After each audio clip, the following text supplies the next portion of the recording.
E aí, pessoal, tudo bem? Então, dando continuidade à nossa disciplina de bromatologia, hoje nós vamos falar um pouquinho sobre a parte de determinação de estado etéreo. Vamos lá? Boa aula a todos! Bom, os lipídios são substâncias insolúveis em água e solúveis em éter ou em solventes orgânicos apolares. O grupo inclui outros componentes intimamente ligados a esses lipídios, como os colesteróis e alguns pigmentos, e ceras também, principalmente em ingredientes de origem vegetal. Os lipídios líquidos à temperatura ambiente são denominados de óleo, que geralmente são produtos de origem vegetal. Já os lipídios que são sólidos em temperatura ambiente, geralmente são denominados de gordura. E nesse caso, são geralmente produtos de origem animal, certo? E a unidade que nós temos desses lipídios é o triacilglicerol. Então, o que seria esse triacilglicerol? Então, nada mais é do que uma molécula de glicerol ligada a 3 ácidos graxos. Então, nós temos aqui, são cadeias de ácidos graxos e a molécula de glicerol. Bom, os óleos vegetais são alimentos concentrados energéticos, onde tem na sua constituição a maior parte de lipídios. Então, aqui nós temos a classificação geral dos lipídios, né? Então, pode ser lipídios com glicerol ou lipídios sem glicerol. Os lipídios com glicerol pode ser simples, que são as gorduras, ou os compostos, onde além de ter o glicerol, né, e os ácidos graxos, tem alguns outros compostos, como a glicose, a galactose, ou a lecitina, ou a cefalina. E os lipídios sem glicerol, onde nós temos a esfigomielina, os cerebrosídeos, as ceras, os esteroides, os terpenos e os hormônios, aí, como a prostaglandina. Temos, então, como ácidos graxos essenciais, o ácido graxo linoleico, linolênico e o araquidônico. Esses ácidos graxos são considerados também poliinsaturados, né, que são os ácidos graxos que a gente denomina eles de PUFA. Então, além do linolênico e o araquidônico, temos o palmítico, o oleico e o eicosapentóico. Então, como que fazemos a utilização desses lipídios, né? Então, nos alimentos, a riqueza em gordura pode influenciar a questão do armazenamento de alguns produtos, uma vez que essa fração é muito instável. Então, a gente não pode armazenar alguns produtos com alta concentração de gordura, porque pode trazer o problema de rancificação. Então, a gente acaba utilizando alguns aditivos antioxidantes que auxiliam nesse processo de minimizar a questão da rancificação, principalmente em rações para PET, que ficam durante muito tempo armazenadas, né? E outra forma que a gente pode inibir a questão da rancificação da ração, a gente não pode deixar essas rações abertas, igual estamos mostrando aqui nessa imagem. O ideal é que fique sempre vedado, para evitar ter contato com o oxigênio e inibir, assim, o processo de rancificação. Então, o hidroxitolueno butilato, que é um aditivo antioxidante, que a gente chama de BHT, ele é um composto orgânico lipossolúvel e acaba sendo usado como um aditivo alimentar conservante. Pode ser utilizado também em remédios, em alguns combustíveis, em borracha e no processo de taxidermia. A gente utiliza bastante esse BHT em rações, principalmente rações para PET. Então, como que funciona o processo de digestão dos lipídios? Só para a gente relembrar um pouquinho lá da fisiologia da digestão. Então, o fígado, ele vai secretar a bile. Essa bile, então, vai ter a função de emulsificar as gorduras. E o pâncreas vai, então, liberar a lipase pancreática, que vai agir exatamente aí sobre essas cadeias de ácidos graxos para poder fazer a quebra e posterior à absorção. Então, o processo de digestão vai depender principalmente da secreção de bile da lipase, nesse processo de emulsificação dessas gorduras pela bile, pela hidrólise enzimática das ligações éster e pela solubilização dos produtos no interior das micelas, que vão ser, então, posteriormente absorvidas pelos enterócitos. Então, nós temos aqui fontes de lipídio para cães e gatos. Então, elas vão contribuir diretamente no aspecto energético e como fonte de ácidos graxos essenciais para os pets. Utiliza-se bastante dentro da nutrição de pet gordura de origem animal e alguns óleos vegetais. O que mais se utiliza é a gordura de aves, que é extraída no processo da fabricação de farinhas de vísceras, e aí tem a separação da gordura, e essa gordura, então, uma boa parte dela é destinada, então, para a indústria PET. Além de a utilização desses lipídios, dessas gorduras, né, acaba reduzindo a densidade da ração e melhorando aí um possível desequilíbrio nutricional. Os gatos são exigentes em níveis maiores de extrato etéreo, pensando que esses ácidos graxos são altamente palatáveis, o que pode trazer problema para animais obesos, né, principalmente animais castrados. Os felinos são incapazes de sintetizar o ácido araquidônico, então, dentro da formulação de dietas para felinos, obrigatoriamente temos que fazer a inclusão de ingredientes que tenham uma alta concentração desse ácido araquidônico. Então, para se fazer a determinação de extrato etéreo, né, da composição gordurosa dos alimentos, o princípio é a solubilidade, onde leva em consideração os componentes de afinidade que existe entre a gordura e os solventes a ser utilizado.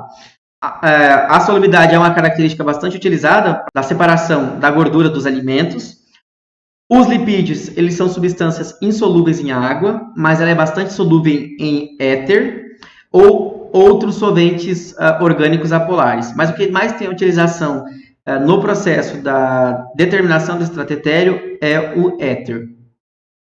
Então, é um método quantitativo, né? Então, o resíduo não é constituído unicamente por triglicerídeos, mas por todos os compostos que possam ser extraídos pelo solvente. E aí que tá, nós temos aí um probleminha nessa metodologia, porque a gente não consegue extrair apenas a gordura. Então, outros constituintes podem vir a ser extraído no momento de fazer a análise, como, por exemplo, algumas ceras e até mesmo pigmentos, tá? O método que a gente utiliza é o método gravimétrico, então é por peso, né?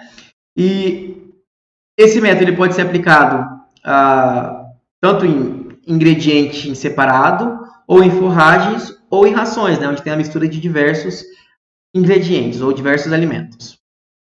Então, as substâncias que serão dissolvidas através da extração com éter de petróleo vai sair, então, gorduras, óleos, pigmentos e outras substâncias que têm afinidade pela gordura. O éter ele é apolar e apresenta baixo ponto de ebulição, então ele volatiliza em baixas temperaturas e previne então a oxidação das gorduras. Então, no processo de fazer a extração dessa gordura, você não danifica a gordura ou o óleo. Então, a gordura extraída, ela é recuperada em um recipiente, que pode ser um balão ou um copo, depende muito do método que você está utilizando. E os métodos mais utilizados que nós temos aí é o Soxhlet e o Goldfish. Soxhlet é o método a frio e o Goldfish um método a quente. Então, a gente vai comentar sobre cada um desses dois métodos. Então, Soxhlet. Então, nós temos aqui o aparelho de extração de gordura, né? Então, nós temos uma chapa de aquecimento ou placa aquecedora.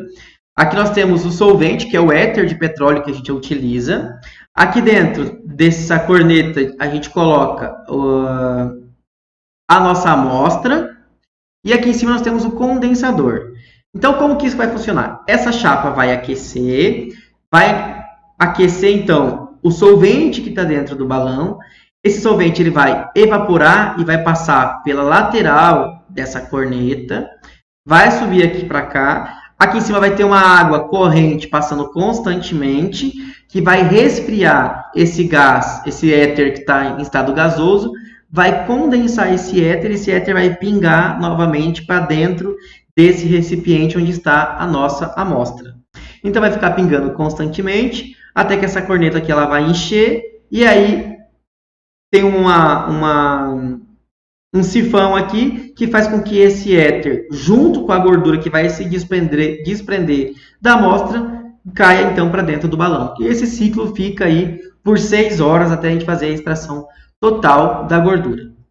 Então, para a gente poder fazer esse método, nós temos primeiramente pegar esses balões, né, um balão de fundo chato, identificar eles e colocar eles dentro da estufa de 12 a 16 horas, se tiver úmido, mas se tiver seco é só identificar e deixar dentro da estufa de 105 graus por 2 horas. Depois disso, a gente coloca dentro de um dessecador para poder estabilizar a temperatura com a temperatura ambiente, de 45 minutos a 1 hora. E a gente, então, pesa esse balão para a gente ter o valor do balão vazio. Lembrando que jamais toque no balão com a mão, sempre utilizando pinça, porque a nossa mão tem gordura. Então, isso vai ficar resquício no balão, o que vai interferir na nossa análise, no nosso resultado posteriormente. Tá? Então, sempre utilizando pinças ou até mesmo luva. Eu sou contra a utilização de luva, porque a luva tem um pozinho, né, do talco, que pode vir a aderir no balão e você daí contaminar o balão, interferindo na sua amostra. Então, o ideal é sempre utilizando pinça. Aí nós utilizamos esses cartuchos de celulose. Então, são cartuchos aí feitos de papel, né? Então, eles não têm gordura, então não pode segurar com a mão também, sempre utilizando luva ou pinça para manipular esses cartuchos, e algodão. Então, a gente vai pesar dentro desse cartucho de 2 a 5 gramas de amostra.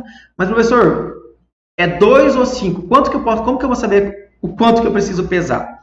Se você vai pesar, por exemplo, uma amostra que você sabe que tem bastante gordura, não tem necessidade de você pesar 5 gramas. Vamos pesar aí 2 gramas. Agora, se você vai trabalhar com forragens, por exemplo, que a gente sabe que tem baixa concentração de gordura, a gente coloca mais amostra. Por quê? Ingredientes que têm baixa gordura, se você colocar pouca amostra, a chance de dar erro na sua análise é muito maior. Então, vai a meio do bom senso e de conhecimento do material que a gente está trabalhando. Então, a gente utiliza para esse método o éter de petróleo. Utilizamos aí aproximadamente 150 ml de éter de petróleo. E aí, então, a gente coloca dentro do balãozinho, acopla a corneta no balão e coloca a amostra dentro do já que já está no cartuchinho aqui dentro. E aí liga o aparelho para começar então o processo. Esse processo do Dussault demora 6 horas, que é o método a frio. Por que o método a frio? Porque aqui está o éter aquecido, ele vai volatilizar, ele vai ser condensado aqui em cima e vai cair aqui para dentro, ele vai estar frio. Então, por isso que ele é chamado de método a frio. Tá? Aqui eu tenho um vídeo para exemplificar para vocês como que funciona esse método. Então, aqui nós está em ebulição, nosso éter. Esse éter vai ficar, vocês conseguem ver que está subindo aqui, chega aqui em cima. Ele volta a ser de estado gasoso para o estado líquido. Ele cai aqui dentro do recipiente, volta para dentro do nosso circuito, pingando. Então, a nossa amostra vai ficar 2 horas mergulhada no éter. Você pode estar bem amarelo aqui, que já desprendeu bastante gordura. Depois, mais 2 horas pingando. Depois disso, a gente vai fechar, deu as 4 horas, a gente vai fechar essa torneirinha aqui e vai prender o nosso éter aqui dentro. Então, o éter vai ferver, vai entrar em ebulição, vai ser condensado aqui em cima e vai prender esse éter aqui, certo? A hora que ficar naquela espessura lá de mais ou menos 1 milímetro de gordura mais éter, a gente tira o copo do aparelho e leva para dentro da estufa. Então, depois, nós tiramos o nosso copo do extrator de gordura, colocamos eles, então, em estufa a 105 graus por 30 minutos, para poder evaporar aquele restante de éter que fica no fundo do copo. Tiramos e colocamos dentro do dessecador, vão ficar mais ou menos de 45 minutos a 1 hora. Depois disso, nós vamos, então, pesar e temos, então, o peso do copo vazio e o peso do copo mais a gordura. Vocês conseguem ver aqui, ó, isso aqui é a gordura de ração. E esse aqui, onde já está mais escuro, ó, isso aqui é de forragem. Então, além da gordura da forragem, tem algumas quantidades de cera e pigmentante. Por isso que fica com pigmentantes, desculpa. Por isso que fica dessa coloração aqui. Então, aqui nós temos um exemplo da composição daquela raçãozinha, aquele alimento úmido de gato, onde os níveis de garantia da sua composição está lá. Umidade de 82%, proteína de 9%, extratetélio de 5%, matéria fibrosa 2% e matéria mineral 2,5%. Então, o que eu fiz? Eu peguei esse material, fiz a parte de análise de extratetéreo para a gente verificar se o valor de energia extratetéreo presente no rótulo bate com o do produto. Então, eu peguei lá, sequei a amostra, moí a amostra, tudinho. Então, eu determinei, tirei lá o peso da ASE, o peso da... Fiz a ASE, depois determinei a matéria seca.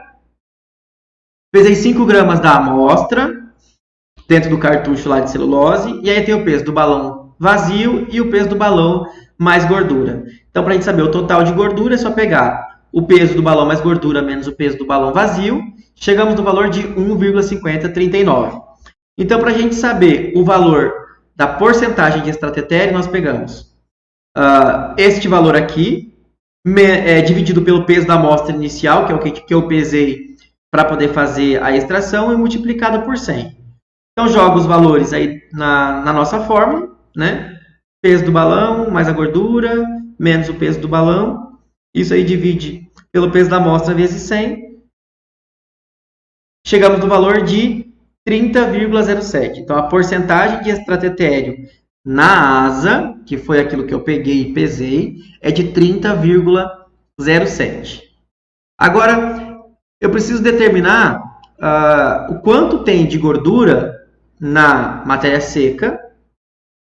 Então, para me determinar a quantidade de extratetéreo com base na matéria seca, eu vou pegar a porcentagem de extratetéreo da asa dividido pela ASE multiplicado por 100. Então, eu falei para vocês que a minha ASE era de 94,29. Então, eu jogo esses valores na fórmula. Então, o 30,07 foi o valor que eu obtive da porcentagem de extratetéreo na asa. Dividido, então, por 94,29, que é a minha ASE, multiplicado por 100, chega, então, que a porcentagem de extratetéreo na matéria seca é de 31,89. Agora, eu preciso saber o quanto que tem de extratetéreo com base na matéria natural. Por quê? Eu preciso saber, na matéria natural, que é a forma como o animal vai comer, como o gato vai se alimentar daquele produto, o quanto que vai ter de extratetéreo. Então, eu tenho a porcentagem de extratetéreo com base na matéria natural, então, a porcentagem de extratetéreo da matéria seca vezes a porcentagem de matéria seca dividido por 100. Então, jogando os valores na fórmula, eu tenho aqui 31,89 vezes 22 vezes 22,4, isso tudo dividido por 100. Então, chegamos ao resultado que a porcentagem de extratetéreo na matéria natural é de 7,16. Na matéria natural do produto, né, então a gente tem que levar em consideração que o alimento é a forma como o gato, o animal, vai se alimentar. E lá dentro tem muita água, né? Então tem bastante água. Tanto que a gente determinou aqui a parte de matéria seca total do alimento, deu 22,44.